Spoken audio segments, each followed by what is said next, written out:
And there are a variety of butchers, bakers, vegetable stores, and other places to buy food as well. Parking for residents is often on-street, but many streets have laneways behind the houses, providing access to off-street parking. These laneways keep the garages in the back of the house and out of sight, making the neighborhood look better, but they also minimize the places where cars cross the sidewalk, making it safer to walk. And if you don't have a car, you can use the space in the laneway for something more useful.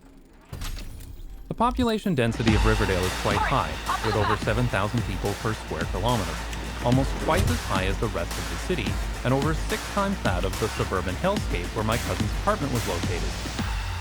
Interestingly, it's also not that different from where we currently live in Amsterdam South, Those devils which want looks us to know our significantly location. denser. If we drive to camp now, But just despite the high population density, it doesn't feel like a dense urban environment because of the parks and tree-lined streets. In short, Riverdale is a beautiful suburb to live in and a great place to raise a family. we got more chomping at our Today, tail. there's a huge demand for places like Riverdale. People want to live in suburbs like this, even if they don't know what walkability means and have never heard the term streetcar suburb. Because when you come from a car-dependent suburban We need to wasteland shake 'em. to a place like Riverdale, you feel the difference. That's one This way is to a treat an place engine. designed to a Fuck off, human Saul. scale. It has lots of houses with squeeze backyards, any more out of it. parks, and trees Cut off that everywhere. tail! But it also has people instead of ready. fast-moving cars. Hold on! And housing prices reflect this desire. The cost of housing in Riverdale has consistently outpaced the rest of the city for about the past 15 years. Unfortunately, prices have gone up so much in Riverdale that if we moved back to Toronto today, we couldn't afford to live there anymore.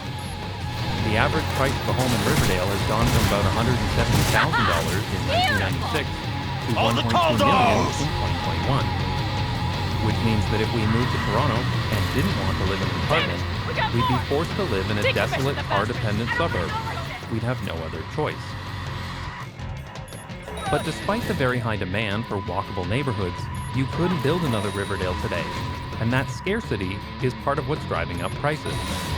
We've effectively legislated walkability out of We need to existence. find shelter. I know, damn it. Specifically, This ought to slow here are some of the down. reasons why you can't build this kind of suburb anymore in the US or Canada. This quaint, comfortable street is about 6 meters wide. It's a 2-lane road with street parking.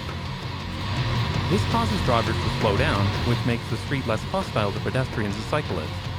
It's part of the reason why this All street right, is so damn it. nice.